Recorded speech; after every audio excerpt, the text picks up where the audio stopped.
So we came together as sort of best way to put this. We'd always wanted to work together, but there'd never been an opportunity to come together. So a couple of old grants were rolled together, turned into a contract, and that was the ideal opportunity for us to come together. We brought some other people with us because the specification of that contract, we couldn't do all of it. So actually, we ended up building a consortium, is what we ended up calling ourselves legally within the process of 4 organisations. So there was ourselves, and then our colleagues from an organisation called Hale, and one called the VCS Alliance. Right.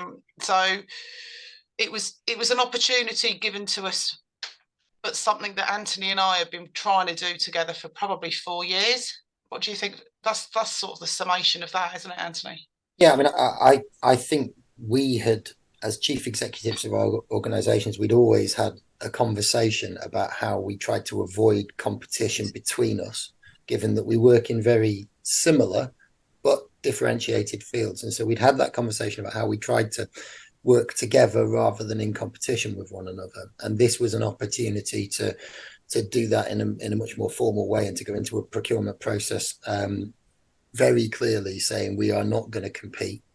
We're going to find the specialisms that we have in each organization. We're going to identify the strengths of each organization, and we're going to put a bid together that plays to the strengths of those organizations and builds a much more collaborative approach to how we work. Yeah.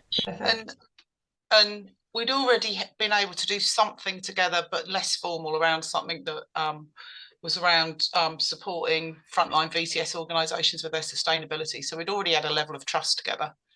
Yeah. So it was a no-brainer for us when a tender came out, and we could clearly see both of our organisations being able to deliver very, as Anthony said, very separate elements. It was a nice fit.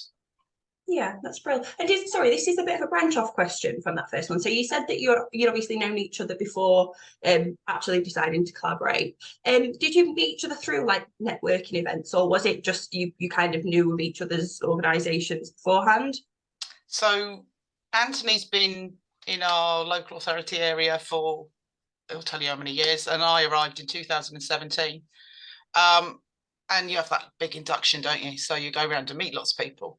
And Anthony's organisation, interestingly, when I arrived, was seen as the competition. So Anthony was early on my hit list to go and meet to judge that for myself. And actually, we had a really, really productive conversation, realising that we weren't competing. We were sitting in very different parts of quite a large market. Right. And from there, we just started to work out how we could make sure that actually, from that point forward, we were always complementary and not competitive, can't speak this morning, and not competition. No, that's brilliant. Brilliant. Thank you.